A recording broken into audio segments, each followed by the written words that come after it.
bienvenue dans une nouvelle vidéo.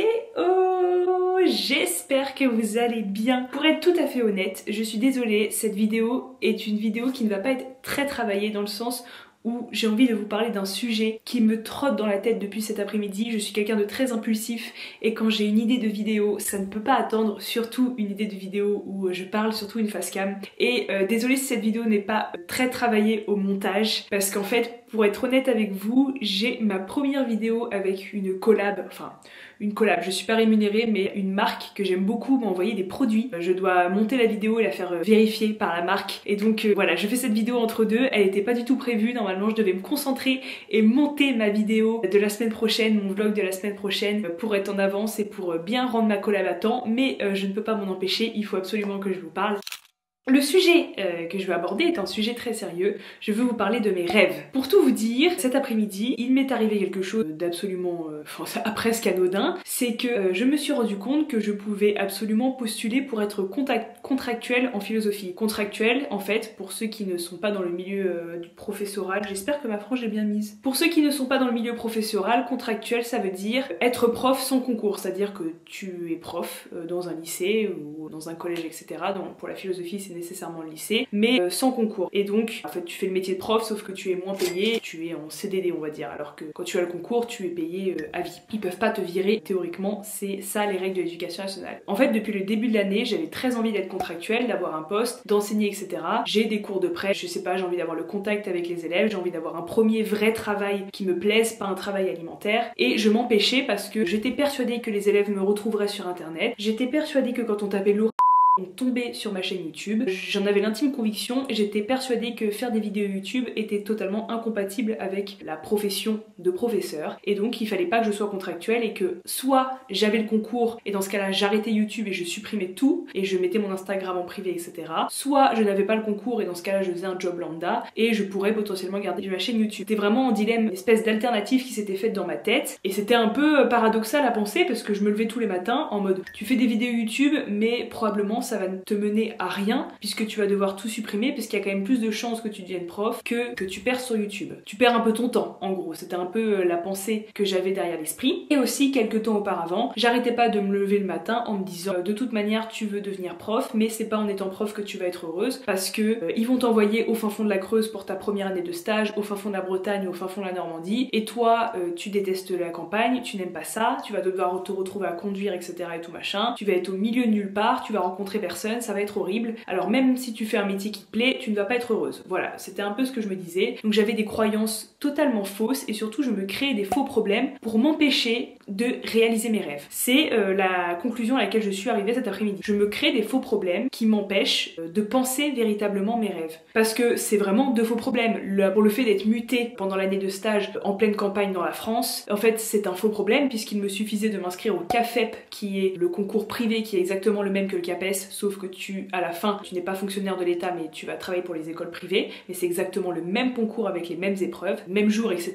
C'est la même chose et dans ce cas-là, je choisirais mon lieu d'exercice, donc ne pas s'inscrire au CAPES mais s'inscrire au CAFEP, c'était la première solution, donc il n'y avait pas de problème et pourtant pendant un an je me suis dit que c'était la fin du monde si j'étais envoyée à la campagne, ce qui était fort probable. Aujourd'hui, j'ai réalisé que quand on tapait mon nom et mon prénom suivi de YouTube ou de philosophie, on ne tombait pas sur ma chaîne YouTube sur internet. Et ça faisait depuis cet été que je me disais que je ne pouvais pas postuler pour être contractuel, que je ne pouvais pas rechercher de job de contractuel puisque c'était incompatible avec mes vidéos YouTube. Donc j'avais deux croyances totalement fausses qui m'empêchaient de faire ce que j'avais envie. Certes, mais ici n'était pas le seul problème en fait. Je me suis rendu compte qu'il y a plein de choses que je m'empêchais même de penser. Plein de rêves, plein de possibilités qu'il faudrait que j'envisage, que je m'empêche même de penser. Pour vous donner un exemple, avec ma psy, on parlait de mes perspectives d'avenir, si je sais pas, si le concours ça marchait pas, etc. Elle m'a suggéré, mais pourquoi tu ferais pas une thèse? Je n'y avais jamais songé. Pour moi, c'était impossible que je fasse une thèse dans ma vie. J'en aurais jamais les moyens, ni les capacités. La meilleure chose qui puisse m'arriver, c'est de devenir prof et après, fallait pas espérer beaucoup plus. Bien que prof prof ce soit très bien puisque c'est ceux auxquels j'aspire. Mais vous voyez ce que je veux dire? Alors que c'est totalement cohérent avec la suite de mes études. J'ai eu un master mention très bien, j'ai eu 16 à mon mémoire à la Sorbonne. Pourquoi ne pas faire de thèse? En fait, c'est pas une idée farfelue sortie de nulle part, mais je ne m'étais jamais autorisée à avoir une telle pensée que dans l'avenir, je pourrais peut-être potentiellement faire une thèse ou qu'au moins ça pourrait être un projet, une ambition plus ou moins lointaine. Donc il y a tout un tas de rêves que je ne m'autorise pas à penser, pour lesquels je me mets des croyances totalement limitantes qui m'empêchent de les réaliser, qui m'empêchent de les prendre au sérieux, et c'est très dérangeant. Je vais vous exposer les rêves que j'ai envie d'accomplir, que j'aimerais qu'ils m'arrivent. Il y a certains, ils sont très éloignés, j'en suis très très loin, ils sont peut-être même impossibles et peut-être que les gens qui me connaissent, qui regardent ça, vont se moquer, vont se dire mais elle est complètement barjo celle-là, qu'est-ce qu'elle imagine, elle croit quoi. C'est pour ça que je fais cette vidéo, pour les verbaliser et pour dire j'aimerais bien que ceci m'arrive et peut-être que je regarderai cette vidéo plus tard et que je me dirai ah bah finalement c'est arrivé. En fait c'est un petit peu le principe de la manifestation, on entend beaucoup parler de manifestation dans le développement personnel. Bon moi je suis quelqu'un de très terre à terre donc j'entends pas manifester dans le sens où si je répète tous les jours que j'ai envie de faire ceci ou cela, des forces occultes, des forces supérieures vont m'aider à réaliser mon rêve, c'est pas du tout dans ce sens là pour moi. Pour moi manifester c'est juste admettre ses rêves, les accepter, les formuler en guise de première étape pour les réaliser. Comment réaliser des choses qu'on n'a même pas formulées? Ça rejoint une pensée philosophique assez profonde, une pensée du langage qui est que il n'y a pas de pensée sans langage, il n'y a pas de prise de conscience sans langage. Toute pensée advient avec le langage. Alors si tu ne t'autorises pas à formuler tes rêves à voix haute ou à les écrire, comment veux-tu en prendre conscience? C'est un peu ça le fondement de la pensée philosophique, c'est que moi je suis intimement persuadée qu'il n'y a pas de pensée sans langage. Si tu ne verbalises pas les choses, il n'y a pas de pensée. Ça reste dans le domaine de l'inconscient. Pour prendre conscience des choses, il faut les formuler par le langage, il faut les exprimer, et donc c'est pour ça que j'ai décidé que j'exprimerai ces rêves. Ça va être une vidéo très courte où je vais juste verbaliser mes rêves. Ne vous moquez pas de moi, il y a des choses qui sont totalement idylliques, il y a des choses qui sont beaucoup plus réalisables, il y a de tout. Et voilà, je me suis juste posée pour me demander qu'est-ce que tu aimerais? Qu'est-ce que tu aimerais dans le meilleur des mondes qui se passe pour toi? Et surtout, pourquoi ça ne se réaliserait pas après tout? Donc j'ai une petite bucket list sur mon téléphone et je vous invite à faire la même chose, à verbaliser vos rêves, je sais pas, vous filmer en train de les dire, à les écrire plusieurs fois, à changer la liste, etc. Et si on s'autorise pas à rêver, il n'y a pas grand chose qui va se passer. On va peut-être faire du plus réalisable au moins réalisable. Bon, le plus réalisable, un de mes rêves, ce serait de faire un semi-marathon. Ça, c'est au programme. Je vais essayer de m'inscrire au semi de Paris en mars. Un de mes rêves, ce serait vraiment de faire un semi-marathon. Un deuxième de mes rêves, ce serait d'avoir un chien. J'aimerais beaucoup avoir un chien. J'espère que ça va se réaliser. De manière, je vous en ai déjà parlé un petit peu de tout ça dans ma FAQ. Là, je vous parle de choses un peu triviales qui pourraient tout à fait se passer, en fait, qui ne demandent pas un alignement des planètes incroyable. Mais je vous le dis quand même, ça fait partie de mes rêves. J'aimerais devenir professeur de philosophie. Voilà, bon, ça c'est déjà un peu plus compliqué, mais j'aimerais devenir professeur de philosophie, j'espère que ça va se passer. J'aimerais aussi faire une thèse, voilà, je dois admettre que j'aimerais faire une thèse. Pour rêver encore plus grand, j'aimerais que ma chaîne YouTube fonctionne, j'aimerais avoir des abonnés et peut-être que ça me génère des revenus. Dans le meilleur des mondes, j'aimerais en fait faire une thèse tout en continuant les vidéos YouTube et que les vidéos YouTube me permettent de générer suffisamment d'argent pour faire mon travail de thèse à côté et ne pas avoir à prendre un autre job alimentaire ou autre. Voilà, il faut s'autoriser à rêver. Je vais être encore plus précis, j'aimerais faire une thèse de philosophie politique contemporaine. Si vous connaissez un petit peu en philosophie, c'est tous les auteurs autour de Rawls,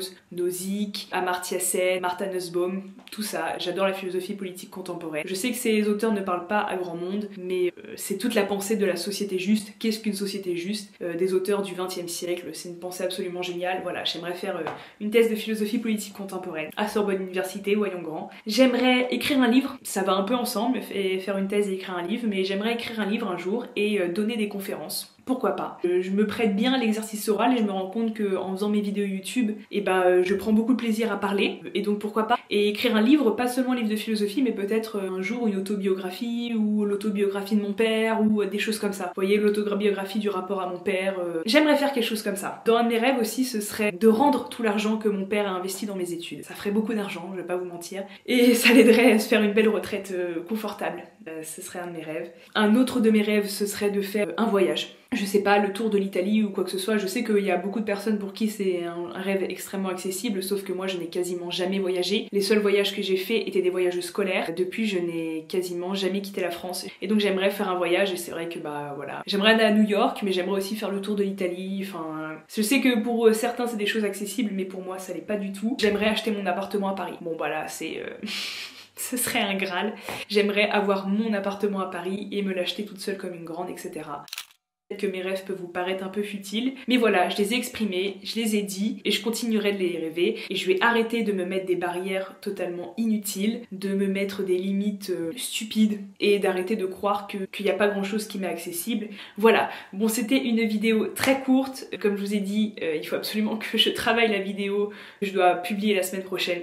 Donc ça m'oblige à faire une vidéo courte. J'espère qu'elle vous a plu. N'hésite pas en commentaire à me dire tes rêves à toi, est-ce que tu t'autorises à rêver, etc. Et de quoi tu rêves, qu'est-ce que tu aimerais qu'il t'arrive dans les prochaines années. N'hésite pas à commenter et à liker si cette vidéo t'a plu. Et je te dis à bientôt pour un vlog. Bisous!